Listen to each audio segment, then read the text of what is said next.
یہ بھائی نے فرمایا کہ اللہ تعالیٰ ہم کہتے ہیں قدیم ہے اور واجب الوجود ہے، کیا یہ قرآن سے ثابت ہے؟ دیکھیں، قدیم کا مطلب قدیم اس ذات کو کہتے ہیں جس کی کوئی ابتدا نہ ہو، ہمیشہ سے ہو، سے قدیم کہتے ہیں۔ اور واجب الوجود کا بھی بس یہی مفہوم ہوتا ہے، تھوڑا سا اس میں اضافہ ہوتا ہے کہ واجب الوجود وہ ذات ہے جس کے وجود کا کوئی سبب نہ ہو اور وہ تمام وجودوں کا سبب بنے۔ تو اللہ کے ماں سوا کو عالم کہتے ہیں، اللہ کے علاوہ جو کچھ ہے وہ عالم کہلاتا ہے۔ تو بس اللہ قدیم ہوتا ہے اور عالم حادث کہلاتا ہے قدیم کے مقابل۔ اسی طرح اللہ تبارک و تعالیٰ چونکہ عالم کے وجود کا سبب بنا، اس لیے اللہ کو واجب الوجود کہتے ہیں، جبکہ اللہ کے وجود کا کوئی سبب نہیں، کیونکہ وہ تو ہمیشہ سے ہے۔ اور عالم کو ممکن الوجود کہتے ہیں۔ اور آپ قرآن کے اندر پڑھیں، بے شمار جہاں جہاں اللہ تعالیٰ نے اپنے خالق ہونے کا ذکر کیا ہے تو وہاں پر یہی تمام چیزیں مقصود ہوتی ہیں۔ اسی طریقے سے جہاں پہ اللہ تعالیٰ نے آسمان و زمینوں کی پیدائش کا ذکر فرمایا، وہاں پر سب یہ مفاہیم اخذ ہو سکتے ہیں۔ اور باقی یہ کہ جو اس میں تفاصیل ہوتی ہیں وہ یقیناً عقل سے ہی ثابت کی جاتی ہیں۔ اللہ تعالیٰ کی ذات اور صفات کے بارے میں قرآن و حدیث نے بہت ہی اجمالی بیان کیا ہے، کیونکہ ان پر غور و تفکر کروانا یہ مقصود شرعی نہیں تھا۔ یہ تو جب یونان سے منطق اور فلسفہ عربک میں کنورٹ کر کے عربوں کے درمیان عام کیا گیا، یہ چونکہ عقلی علوم تھے تو انہوں نے اللہ کی ذات و صفات پر اپنی عقل کے اعتبار سے اعتراضات کیے، تو ہمارے علماء اسلام مجبور ہوئے اس بات پر کہ پہلے منطق فلسفہ سیکھا، پھر انہی کے اصولوں کی روشنی میں بہت سارے عقائد جو اللہ کی ذات اور صفات سے متعلق تھے ان کو جواب دینے کے لیے وضاح فرمائے۔ اور اگر ان کو عقائد کو نہ وضع کیا جاتا، ان کی وضاحت نہ کی جاتی تو ذات باری تعالیٰ پر اعتراضات ہوتے، اللہ کی صفات پر اعتراضات ہوتے، اور آنے والی نسلیں اللہ تعالیٰ کی ذات و صفات سے بدظن بھی ہو سکتی تھیں، بدگمان بھی ہو سکتی تھیں، غلط عقیدہ رکھ کر اپنی آخرت کو برباد کر سکتی تھیں۔ اس مجبوری کی بنا پر انہوں نے اپنی عقل سلیم سے بہت سے عقائد کو ثابت کیا اور دلائل قائم کیے ہیں۔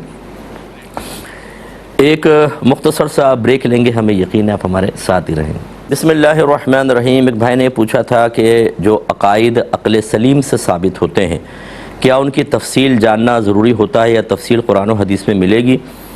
دیکھیں، جیسے ابھی آپ کو سمجھایا کہ جو چیزیں عقل سلیم سے ثابت ہوتی ہیں ان کو ثابت کرنے کی ضرورت اسی لیے پیش آتی ہے کہ قرآن و حدیث کی نقول میں وہ چیزیں موجود نہیں ہوتی یا تفصیل سے نہیں ہوتی ہیں۔ اس وجہ سے پھر علماء اسلام جو ہیں وہ عقل سلیم سے عقائد کو وضع کرتے ہیں، دیگر علماء کے سامنے پیش ہوتے ہیں، متفق علیہ، پھر وہ عقیدہ عوام تک پہنچایا جاتا ہے۔ جیسے اللہ تبارک و تعالیٰ کی ذات قدیم ہے، ایسی اس کی صفات بھی قدیم ہیں، کیونکہ اگر اللہ تعالیٰ کی ذات کو قدیم مان لیا جائے اور صفات کو قدیم نہ مانا جائے تو اس کا مطلب ہے صفات جب قدیم نہیں ہیں تو حادث ہیں، حادث کا مطلب مخلوق ہیں، اور مخلوق کے لیے خالق چاہیے۔ جب اللہ تبارک و تعالیٰ قدیم ہے اور اس میں صفات تھی ہی نہیں تو پھر اس اللہ تعالیٰ کی صفات کا خالق خود اللہ تو ہو نہیں سکتا، کیونکہ اس میں تخلیق کی صفت بھی نہیں ہے، تو پھر کسی اور ذات نے ان کو پیدا کیا اور اللہ تعالیٰ کو عطا فرمائی۔ اس کا مطلب ہے اللہ تعالیٰ اپنی صفات میں اس ذات کا محتاج ہوا۔ پھر اس ذات کے بارے میں سوال ہوگا کہ اس کی صفات قدیم تھی کہ نہیں، اور اس ذات کا اللہ تعالیٰ سے معاذ اللہ طاقتور ہونا لازم آیا، پھر ان کے بارے میں ایسے ایسے دور اور تسلسل چلتا رہے گا، اور معاذ اللہ ثم معاذ اللہ اللہ تبارک و تعالیٰ سے زیادہ قدرت رکھنے والی لاکھوں ذوات کو ماننا پڑے گا۔ تو اس طریقے سے اگر عقل سلیم سے بہت سی چیزیں ثابت نہ کی جاتی تو یہ منطق اور فلسفے والے اسی طرح اعتراض کر کے ہمارے عقائد کو بھی بگاڑتے اور دیگر مسائل پیدا ہوتے۔ اس لیے جو چیز عقل سلیم سے ثابت ہے بس اس کو وہیں تک محدود رکھیں، نقل کی طرف جانے کی پھر حاجت نہیں ہے۔ ہاں، بعض چیزیں ایسی ہوتی ہیں جو نقلاً بھی ثابت ہوتی ہیں اور علماء احتیاطاً عقلاً بھی ثابت کر دیتے ہیں، ٹھیک ہے، وہاں تو ایسا صحیح ہے، لیکن جو صرف عقل سلیم سے ثابت ہے تو ادھر جانے کی ضرورت نہیں ہے۔ یہ کہتے ہیں کہ جو چیز صراحتاً قرآن سے ثابت ہو اس کا انکار کرنا کفر ہے، تو پھر کرامت بھی تو ثابت ہے، اس کا انکار کرنا کیسے کفر ہوگا؟ جیسے سکندر ذوالقرنین کی ہے، یا عاصف بن برقیہ نے ملکہ بلقیس کا تخت وہ پلک جھپکتے میں لے آئے تھے۔ دیکھیں، مسئلہ یہ ہوتا ہے کہ کرامت یہ جو دکھایا گیا کہ عاصف بن برقیہ وہ لے آئے، اس کو کرامت کہیں گے؟ یہ قرآن کہتا ہے کہ کرامت کہیں گے؟ اصل مسئلہ یہ ہوتا ہے کہ یہ تو ہم نے ایک اصطلاحی نام رکھا ہے کہ اگر نبی سے خارق عادت کام کا ظہور ہو، یعنی ایسا جو عادت سے ہٹ کر ہے جس کا مقابل لانے سے عام لوگ عاجز آ جائیں، ہم نے اس کا نام رکھا معجزہ۔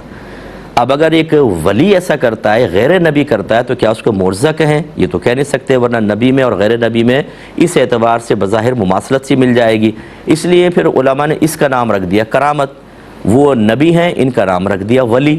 تو یہ تو ہم نے اپنے پاس سے کیا، نہیں قرآن سے ثابت صراحتاً تو نہ ہوا کہ کرامت کا لفظ کرامت اس فعل کے لیے لفظ کرامت کا استعمال، یہ تو قرآن سے ثابت نہیں ہے، کرامت ہے، ٹھیک ہے نا؟ تو اس لیے فرق ہوتا ہے۔ تو بہرحال لیکن یہ یاد رکھیے کہ قرآن سے بہت سی چیزیں صراحتاً ثابت ہوتی ہیں، لیکن اگر کوئی یہ کہے کہ میں قرآن کی وجہ سے اس کو نہیں مانتا ہوں قرآن کو، تو وہ کافر ہوگا۔ ورنہ اگر قرآن سے ہٹ کر وہ بعض چیزوں کا انکار کرتا ہے، قرآن سے ہٹ کر، تو یاد رکھیں جو چیز ضروریات دین میں سے نہ ہو اس کا انکار کفر نہیں ہوتا، گمراہی شدید قسم کی ہوگی، ٹھیک ہے نا؟ گمراہی ہوگی۔ مثال کے طور پہ کوئی کہتا ہے میں مکڑی کو مانتا ہی نہیں ہوں، میں نہیں مانتا ہوں مکڑی کو، اچھا قرآن پیش نظر نہیں ہے، میں مکڑی مانتا ہی نہیں، مکڑی کا انکار کر دے، حالانکہ سورہ عنکبوت موجود ہے قرآن پاک میں، باقاعدہ مکڑی کا ذکر ہے، تو کیا یہ شخص کافر ہو جائے گا؟ ایسا نہیں ہوگا۔ یہ تھوڑا سا سمجھنے والی چیز ہے جو آپ ذہن میں رکھیں۔ یہ بھائی نے فرمایا کہ میں نے 40-50 ہزار کی ایک بکری کسی شخص کو دی کہ تم 6 مہینے تک خدمت کرو، پھر غالباً ہم اس کو بیچ دیں گے اور پھر یہ اس کا پیسہ جو ہے پروفٹ آپس میں طے کریں گے، 50-50 لے لیں گے، تو یہ صحیح ہے کہ نہیں؟ دیکھیں پہلے بھی یہ میں نے کئی دفعہ جواب دے چکا ہوں، یہ طریقہ بالکل غلط ہے اور آپ دونوں گناہ گار ہوں گے۔ وجہ اس کی یہ ہے کہ جب آپ نے بکری اس کو دی، وہ اس کی خدمت کر رہا ہے، تو اس کو جب آپ کسی کو کوئی چیز دیتے ہیں اور اس کی سروس لیتے ہیں، اس کو شرعی اعتبار سے اجارہ کہتے ہیں، اور اجارے کی اجرت ہوتی ہے جس کو سیلری کہا جاتا ہے، آپ کوئی اماؤنٹ اس کو دیں گے، اور یہ فکس ہونا لازم ہے، یہ غیر معلوم نہیں ہونا چاہیے، ڈاؤٹ فل نہیں ہونا چاہیے، بالکل فکس۔ مثال کے طور پہ میں کہتا ہوں بکری کی خدمت کرو، ہر مہینے تمہیں 5000 روپے دوں گا، یہ فکس ہے، یہ بالکل ٹھیک ہے۔ اب آپ نے کہا 6 مہینے خدمت کرو، اب وہ کتنی خدمت کرے گا، کتنا چارہ کھلائے گا، اس کے بعد کتنے کی بکے گی، پھر اس کو کتنا پروفٹ ہوگا، یہ سب کا سب غیر معلوم اور مجہول، اس قسم کا اجارہ فاسد ہوتا ہے۔ آپ بھی گناہ گار ہوں گے، وہ بھی گناہ گار ہوگا۔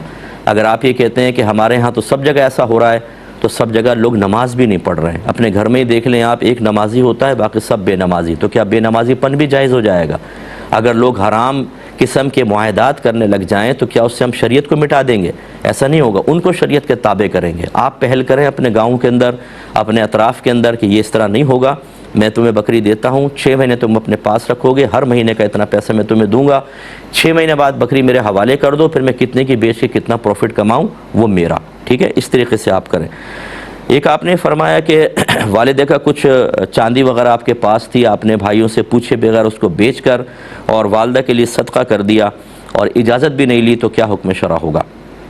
دیکھیں آپ پر اس کا تاوان لازم ہوگا، آپ اس طرح نہیں کر سکتے ہیں۔ جیسے ہی کوئی شخص انتقال کرتا ہے، جتنے اس کے وارث ہوتے ہیں ان تمام کا اس شخص کے قیمتی مال میں، یعنی ایسے مال میں جس کی باقاعدہ قیمت ہوتی ہے، حق وابستہ ہو جاتا ہے۔ اب اگر آپ نے چاہے اچھی نیت سے صدقہ کر دیا لیکن آپ نے ان کا حق مار لیا، ایسا صدقہ جو کسی کا حق مار کر کیا جائے وہ قبول نہیں ہوتا، آپ گناہ گار ہوئے۔ بلکہ یہ تو ایسا ہی ہے جیسے کسی کے گھر میں چوری کر کے آپ غریبوں کے اندر سب پیسہ تقسیم کر دیں، تو آپ نے ایک کا حق مارا اور لوگوں کو آپ فائدہ دینے کی کوشش کر رہے ہیں، تو یہ بالکل جائز نہیں ہوگا۔ لہذا جتنے کی وہ چاندی بکی اس کے اندر آپ حصے نکالیں، جو آپ کا حصہ تھا وہ تو ٹھیک ہے، اور جو ان کا حصہ بنتا تھا وہ اب آپ کو اپنی جیب سے ادا کرنا ہوگا۔ بہن کے کویسچن کی طرف دوبارہ آتے ہیں۔ ان کی چھوٹی بہن تھی، 2 بیٹیاں بھی ہیں، شوہر طلاق دے چکا تھا، اب رجوع کرنا چاہتا ہے، تو ہم نے بتایا رجوع کر سکتے ہیں۔ اگر 3 طلاقیں دے دی تھی تو حلالہ کے ساتھ، اور 3 طلاقیں نہیں دی تھیں، 1 یا 2 تھیں، تو پھر یہ دیکھیں کہ عدت چل رہی ہے کہ نہیں۔ اگر چل رہی ہے تو پھر یہ دیکھیں گے کہ لفظ طلاق سے دی تھی یا کنایہ وغیرہ، جیسے جا میں نے تجھے آزاد کیا۔ اگر لفظ طلاق سے دی تھی، عدت چل رہی تھی، تو بغیر نکاح کے بھی رجوع کر سکتے ہیں، بس وہ زبان سے کہہ دیں میں نے تمہیں نکاح میں رکھا۔ اور اگر عدت ختم ہو گئی ہے، لفظ طلاق سے دی، عدت ختم ہو گئی تو نکاح ہی کرنا ہوگا۔ ایسے ہی کنایہ لفظ سے اگر طلاق دی تھی، اب چاہے عدت چل رہی ہو یا عدت کے بعد، نکاح سے ہی رجوع ہوتا ہے، نکاح کرنا ہوگا۔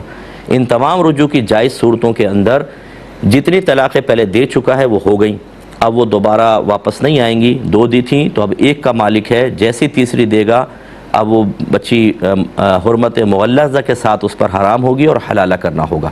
اس میں جو آخری بات کہنی تھی بس وہ یہ کہ جب اس طرح رجوع کرنا ہو تو آپ پوچھیں کہ کیوں رجوع کرنا چاہتے ہیں اور پہلے طلاق کیوں دی تھی، اس کے اسباب پر توجہ کریں۔ اگر غلطی آپ کی بہن کے اندر ہے اس نے بامر مجبوری کی ہے، اب وہ محبت میں، بچی کی محبت میں یا گھر کے ماحول خراب ہونے پر آپ کی بہن کو لے کر جا رہا ہے اور آپ کی بہن میں خرابیاں موجود ہیں، وہ رجوع کرنے کے لیے تیار نہیں، تو یہ ساتھ زیادہ عرصے نہیں چل سکتا۔ اتنا آپ سب تکلف کریں گے، پھر دوبارہ انہی ٹینشنوں کے اندر واپس آئے گی لڑکی، کیونکہ وہ ابھی شوہر کی کیفیات کچھ اور ہیں، اور جب وہ لے جائے گا تو کچھ عرصے بعد پھر فیڈ اپ ہو جائے گا اور یہ کہانی دہرائی جائے گی۔ اس لیے پہلے اپنی بہن کی اصلاح کریں اچھی طریقے سے، وہ توبہ کرے، وہ بھی مائل ہونا چاہے کہ ہاں میں رجوع کرنا چاہتی ہوں، میری بچیوں کی زندگی خراب ہو رہی ہے، پھر وہ گندی عادات اپنی نکالیں، اس کے بعد وہ جائیں تو انشاءاللہ ایک پرامن اور پرسکون زندگی ہوگی، اور ان بچیوں کے لیے یہ ماں باپ اچھے رول ماڈل کی حیثیت سے اپنی زندگی گزار سکیں گے۔ اور اگر ایسا نہیں ہے، بہن آپ کا قصور نہیں ہے، شوہر کا ہے، تو پھر اتنی جلدی رجوع نہ کریں، ان سے کہیں کہ یہ بتائیے کہ ہمیں گارنٹی دیں کہ کس طریقے سے آپ اب وہ پہلے والا معاملہ نہیں دہرائیں گے۔ پھر آپ کو جوش چڑھے گا، پھر ہماری بچی کو طلاق دیں گے اور ہمیں اذیت میں مبتلا کریں گے، اس کی کوئی گارنٹی آپ رکھیں، وہ چاہے مطلب کوئی خاندان کے اندر بڑوں کو بٹھا کر وہ گارنٹی دیں، اور یا پھر کوئی پراپرٹی وغیرہ بچی کے نام کروائیں کہ اگر تم نے طلاق دی تو بس یہ پراپرٹی تمہاری گئی، تو پھر وہ کچھ بانڈ ہوگا۔ جبکہ لڑکے میں خراب عادات ہوں تو اس طریقے سے کروانا چاہیے، ورنہ اگر آپ فوراً اس نے مارا پیٹا، زندگی حرام کر رکھی تھی اور طلاق دے کے بھیج دیا، اب تھوڑا رجوع کیا، آپ نے کہا بھی کر لو فوراً، تو کیا وہ پھر اس کی ساری عادات ختم ہو جائیں گی؟ 4 دن بعد پھر وہی کہانی ہوگی، پھر وہی دردناک منظر ہوں گے، پھر وہ بچیوں کی سہمی ہوئی شکلیں ہوں گی، ان کے خوفزدہ چہرے ہوں گے، ان کے ذہن پر قائم شدہ بھیانک قسم کے مکروہ نقش ہوں گے جو ساری زندگی اب ختم نہیں ہو سکتے۔ ماں کے روتا ہوا چہرہ، باپ کا بھیانک غصے والا چہرہ، اٹھے ہوئے ہاتھ، زور زور سے شاؤٹنگ کر رہے ہیں، چیخ پکار کر رہے ہیں، معذرت کے ساتھ یہ لفظ استعمال کر رہا ہوں، جانوروں کی طرح لڑ رہے ہیں، بالکل جانوروں کی طرح۔ جانور بس سینگ مارتا ہے، سینگ ان کے نہیں تھے ورنہ بھی مار دیتے، اور بچوں کی کوئی پرواہ نہیں ہوتی، بعد میں امنڈ آتی ہے محبتیں۔ چھوٹے چھوٹے ہمارے بچے ہیں، مفتی صاحب کچھ کیجئے، مفتی صاحب کیجئے، آپ نہ کریں اپنے بچوں کے لیے، میں آپ کے بچوں کا ہمدرد بن جاؤں؟ میں نے کوئی ویلفیئر اسٹیٹ تو کھول نہیں رکھا کہ سب بچوں کو میں اپنے پاس رکھ لوں، چلو ایسا ہوتا تو میں سادہ سمجھ کی خدمت کر لیتا۔ بھائی آپ کو خیال کرنا چاہیے اپنے بچوں کا، ان چھوٹے چھوٹے جو معصوم عرفی معصوم ذہن جو ہیں بچوں کے، ان کو خراب مت کیجئے۔ اس لیے یہ ذرا تھوڑا سا آئندہ کے لیے ایک اچھے لائے عمل کے ساتھ دونوں کو ملائیں ضرور، میں نے جیسے پہلے شروع میں کہا بیسٹ ہے۔